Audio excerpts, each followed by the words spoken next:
Idiots. Absolute idiots. Talk about shooting yourself in the foot. Can you believe that we have had another man sent off? Can you believe that we are going to break a record this season and it is for having another man sent off? In a situation where when you have people sent off, invariably you lose the game. Invariably it will cost you points. And we simply cannot behave ourselves. And you can trace the lack of behaviour right away up to our sporting directors, right the way up to the ownership, right the way up to Todd Bowley, Bedad Agbali. It is a sickener to lose to Arsenal. I genuinely mean that. I genuinely think that there is nothing worse than losing to Arsenal. When Arsenal win a game of football, I guarantee you this, it wrenches my soul. When Arsenal beat Chelsea, it affects me to a level that is incomparable to losing to any other team in world football. Getting beat by Arsenal in these circumstances when they are on their way to potentially winning a league title is a sickener. Getting beat by Arsenal in these circumstances away from home when they are on their way to potentially winning a league title, when they're there for the taking, when we were the better team, makes it even more sickening. Like, I cannot believe that we have got ourselves into a situation where somehow, despite the fact that they're a better team, they're the best team in the country, right? Let's put our hands up. They have a better squad than us. They have a better manager than us. But we were able to get something out of the game. And it is infuriating that the reason that we didn't get something out of the game is because of a lack of concentration. It's so traceable that what cost us was discipline and experience. And why didn't we have any discipline and experience?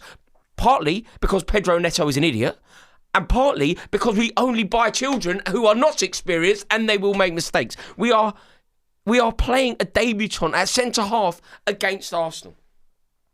Victor Gyökeres is rubbish. Arsenal fans will have to concede this very soon if they're not already. Victor Gyökeres is rubbish. Last week, he scored 2 great goals. He bullied Archie Gray. He led the line, and I was thinking, God, is there something in this bloke? Is that going to be the, invigoration moment? Nah. It's that Dragosin is pony and Tottenham are going down. That's what happened. But we were better than Arsenal, and losing to them in those circumstances. Do you know what we've done? And we're not alone in this. Tottenham are responsible. They're even more responsible than us. But we have invigorated Arsenal. We've potentially contributed to Arsenal winning the league. We've already done it, us and Tottenham. We've already done it by taking points off Man City and by gifting Arsenal 6. So we've already done our bit. Congratulations, well done.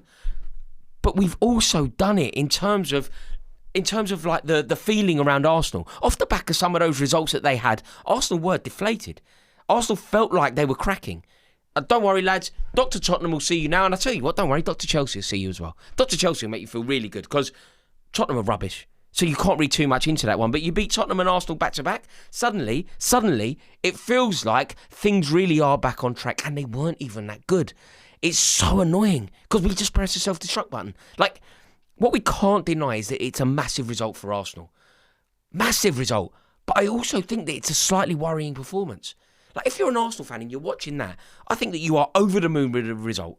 Over the moon with the 3 points. Over the moon that you've found a way. And sometimes in football, it's about simply finding a way. It's about being dealt some cards that you aren't overly happy with, not playing particularly well, but somehow finding a way. It doesn't matter how you do it. There's no such thing as a bad goal. There's no such thing as a bad performance that ends in a win. But I just wonder if the trudgery of it, the ugliness of it, just the way that it happened. On some level, you could say it's a result for champions. Beating Chelsea and Tottenham back to back, beating your 2 biggest London rivals, beating the 2 teams that are basically more desperate than anyone else to stop you winning the league. You beat them back to back. I think it's huge. I would actually say, I had an argument on the club today with Miles where I said that is a win against Chelsea in these circumstances is the biggest result for Arsenal this season. He was massively disagreeing. He didn't think that Chelsea were that much of a force. And he wasn't sort of bantering me. He wasn't saying it's not that. I think he was saying that there have been bigger results, there have been bigger moments, and beating Chelsea is almost par for the course. I don't see it that way. I think beating us and beating Tottenham back-to-back is actually the awakening for Arsenal. It's that moment where they have picked up points, they've put the results against Wolverhampton Wanderers and the result against Brentford to bed. They've confined it to the Ashley history, and now they can move forward. For the second weekend in a row, Arsenal have played after City. They've watched City win. They've had their lead at the top of the league cut, and they've found a victory in London derbies against their biggest rivals. When they watch, City close the gap. What that's supposed to do, like we're always hearing, aren't we? Pep Guardiola, that you can hear the hooves galloping, It's going to put you under pressure, you're going to drop points. They've answered that. And it's massive. But the performance was so ugly. It was such an ugly performance. It was UGLY, you ain't got no alibi, you ugly. It was about as bad as it could be. It was anti-football. And weirdly, right, it's from a club whose support pride themselves on sort of being classy and playing football the right way and the traditions and the marble halls. I was even shocked at quite how much of a trudgery affair it was. Like, you know, when you think about some of the best goals ever scored in the Premier League, you think about that goal that Jack Wilshere scored. You think about that goal that Freddie Ljungberg scored against Juve when Bergkamp flicked it through. You think about Paul Mercer's chip. Ray Parlour against us in Cardiff, I was there for that. You can think about all of those moments. Dennis Bergkamp against Dabidas. Nikos Dabidas up in Newcastle, St James's Park. Some of the best and most perfectly crafted goals that have ever been scored. Suddenly, you're giving a standing ovation to a set-piece coach. Suddenly, Nico Jova has a mural at Arsenal. Like, football is about the fans and the traditions. Arsenal fans, look, football's about that, right? Football is about that. Football is about going. Football is about being part of something. Football is about the dedication. It is about the artistic qualities. That is what football is. How can you go and watch that rubbish? Like, it's just turgid. It's so ugly. And at the end of the season, painful for me to admit this, I think Arsenal are going to win the league, right? They actually are. This is the kind of result that cements it. They are actually going to win the league. But I tell you what, when they are crowned champions, how will we look back on this Arsenal team? Look, Arsenal fans, I know you don't care. You could win multiple trophies. You'll have your yellow ribbons on at Wembley and all. I get it, right? You're not going to care about this. But you're the ugliest title winners ever. And you can say that I'm a small man to bring this up. And you are correct. You can say that I'm a petty man to bring this up. And you are correct. You can say that I'm a hate-filled man to bring this up. And you are correct. Yes, I am finding my victories where I can. But you are ugly as they come. I just can't believe it. And the thing that is so annoying is we should have got something out of the game. You were there for the taking. You were actually there for the taking. But we just pressed the self-destruct button. But we were the better team. We were better than you. We should have won the game. And we're crap. Like, my God, I just never want to play Arsenal again. You know, Liam Rossini has been at Chelsea for 13 games. He's lost 3 games to Arsenal. I just never want to play Arsenal again. I'm so bored of playing Arsenal. I just literally never want that fixture to come again. All I'm going to do is watch reruns of old Chelsea and Arsenal games. I'm going to watch Wenger's 1000th game. I'm going to watch that 2-0 Joe Cole smashing Sol Campbell to bits. I'm just going to watch Baku on repeat. I am going nowhere near Arsenal ever. I just literally don't ever want to play them. I hate them. I hate them. I hate them. I hate them. I hate playing them. I hate everything about them. I hate the stadium. I hate Don Robbie. I hate what the club represents. I hate the marble halls. I hate Highbury. I hate Thierry Henry. I hate how good he was at football. I hate that Cesc Fabregas once played for them. I'm so bored of them.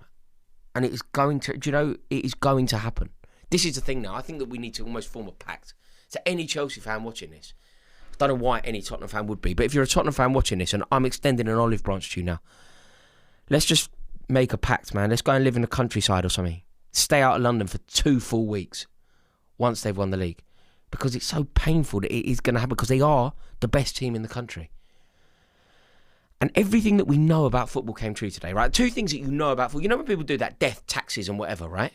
You go death, taxes, Arsenal score a set piece, Chelsea shoot ourselves in the foot. That's what happens. Like, the only thing that I'm clinging to, right? Can Arsenal do this up until May? It's just turned March. Surely they can't be this nervous, this anxious, this emotional, time and time again. Like, you could say that, Man City only had a narrow win, but they kept a clean sheet. They did it without Erling Haaland. And it feels to me that they glide through title races, don't they? City never lose a title race. This Arsenal team, I just feel like it's all a little bit too much effort, a little bit too much going on, a little bit too much ebb and flow, a little bit too much passion, a little bit too much huffing and puffing. But maybe I'm just hoping for the best. But we've had a mare. You know, we're 6 points behind Man United. 6 points behind Manchester United. Like, they were in crisis. They were in crisis about 2 months ago. Suddenly, they sack their manager and they bring in the right manager. And look what happens. Look at the upturn. Look what happens when you bring someone in who understands the club, someone who gets the club, someone that has a rapport with the club, someone that has a rapport with the fans, someone that is respected by the fans and the players, someone that the players have heard of. We've got a dodgy few weeks coming up, I tell you that. I tell you what, we've got one thing left now. Do not take 3 points off Man City, for God's sake. And I tell you what, we've got to play Paris Saint-Germain in the European Cup. Luis Enrique against Liam Rossini. Has there ever been a bigger mismatch? Maybe Guardiola against Callum McFarlane that time. I tell you what, we're going to be dumped out of the European Cup. We're not going to qualify for the European Cup. Arsenal are going to win the league. Manchester United are going to finish above us. Arsenal might well win the European Cup. Oh my God. And I tell you what, I hope the hierarchy are happy. You hear Todd Bowley speaking. That ridiculous scattergun transfer strategy. Ridiculously scattergun transfer strategy. Do you hear him talking the other day? He was like, oh yeah, I ended up as sporting director. Fall on your sword, you're not a sporting director. He's like, yeah, I wanted to sign Mark Cucurella. Oh really? Do you watch him play? No. Have you been down to Brighton? Have you seen him play? No. Have you at least heard that he was Brighton Player of the Season? No. Why do you want to sign him then? Why do you want to spend £60 million on him? Oh, because Man City are chasing him. Right. Okay. I can't argue. It hasn't not worked out with regard to that. But then we signed Mykhailo Mudryk, didn't we? Why do you want to sign Mudryk? Is he brilliant? Yeah. Have you seen him play? Never. Why do you want to sign him? Well, Arsenal were chasing him. Oh, right. Is that your motivation? Literally, that's your motivation. Arsenal want to sign Mudryk. He's not even a footballer anymore. You know, he's a sprinter. £1 billion down the drain. And you look at the players today. How many of them are just so average? Bringing on Tosin Adarabioyo. Bringing on Malo Gusto. Like, how many of that team? You know, Palmer is so off form, but he's a beautiful footballer. Caicedo was unbelievable today, I thought. Caicedo was just absolutely unbelievable. £1 billion. You look at our bench. You know when they're making changes, and you're looking at their bench, and you're like, Kai Havertz, Gabriel Jesus. It's like good players. Lewis Skelly's on there, really good players. You look at our bench. You're like, the best player on our bench, Garnacho. God, how out of his depth Liam Delap, by the way. It's a terrible day. It's a terrible day. I'm gone. Going to have a drink.